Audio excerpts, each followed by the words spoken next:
You came to us highly recommended by Michelle Bowden. So very nice to meet you. Well, it was such a fun invitation, and I thank Michelle. She's a great friend, and thank you for having me. I love being able to promote counseling and normalize it and make it something that we all can go and reach out and get support. So, Lauren, when counselors talk about marriage, they often talk about communication. Why is that? I think we're just fully built for relationship.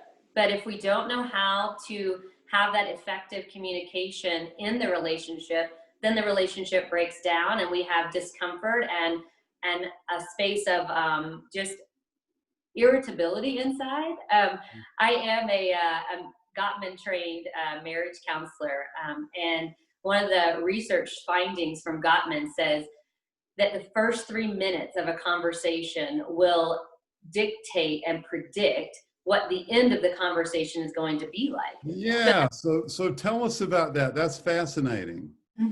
So it really tells us that if we do not engage that beginning of a conversation in a way that our spouse can hear us and receive what we're saying, then we're bound for conflict and for arguments to happen. And so it's really important to think about, when I want to talk to someone, how do I start the conversation so that I can be heard? Because the biggest part of communication is understanding. And I want to understand my spouse, and in return, he wants to understand me. But if I'm the one beginning the conversation, I have the responsibility of how I start it. And so there's this concept of called a gentle startup. And so what that really means is I have to think. I can't just spout out what I want to say. I have to think about how will my partner receive it. And there's some really fun little tricks to that. It's, one of them is complain, don't blame. And I think that one's kind of funny because we go complain. Well, it really means, hey, we're going to have disagreements and we're going to have things we don't like. But we can say, oh, that really bothered me when, versus you did X, Y, and Z. And so, that's awesome. Yeah, so that's one of them. Another one is starting with I.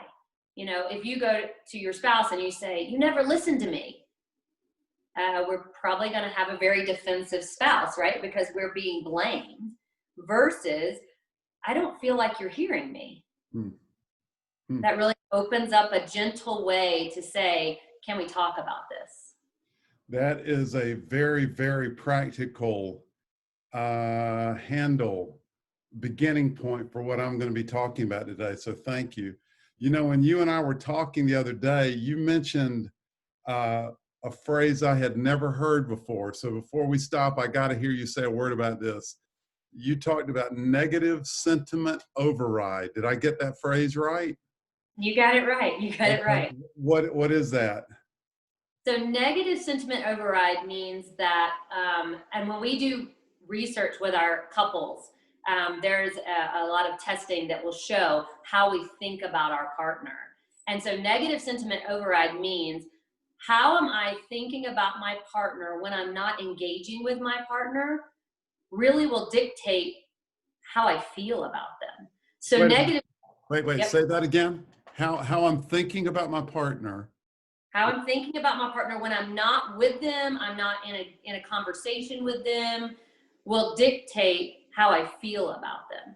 Okay. So negative sentiment overrides means I'm thinking negatively about them more than I'm thinking positively about them. So when you're away from them, if you're constantly rehearsing how angry you are or how awful they were in that last situation, that's going to dictate. Yeah, okay. Yep. So what we're really trying to do is, conflict in marriage is normal and it happens and there's no way to get around it. What we as counselors want to teach and train couples to do is to say, how can I desire to understand my spouse? How can I think about them differently with that understanding that I'm going to have conflict, but I get to determine how that conflict goes. Am I going to be in dialogue with my spouse, or am I going to be in gridlock? Gridlock is when we have negative sentiment override more times than positive. Okay.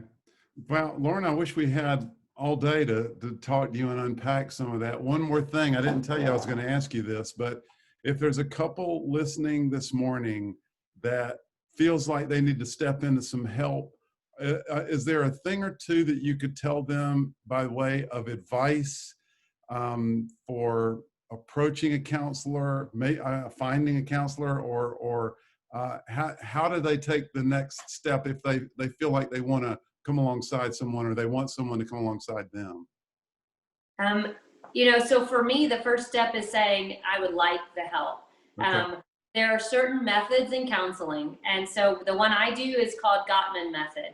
There are other methods for couples counseling. One of the biggest things is making sure the counselor that you reach out to has a specific approach and you can see that there's research behind it.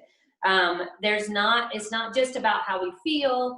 It's actually that there's interventions and there's things that we can say, no, when you do this, there will be positive change. And that's because there's been studies for this. And can they find that out on a website, or can they ask counselors about that, about their Yeah. approach?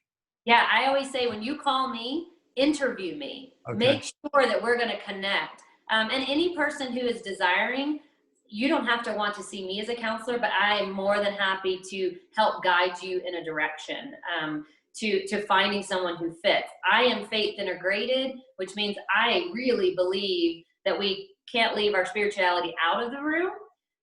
But I'm also behind the science of what's been researched. Okay. And so it is really just important to reach out to someone.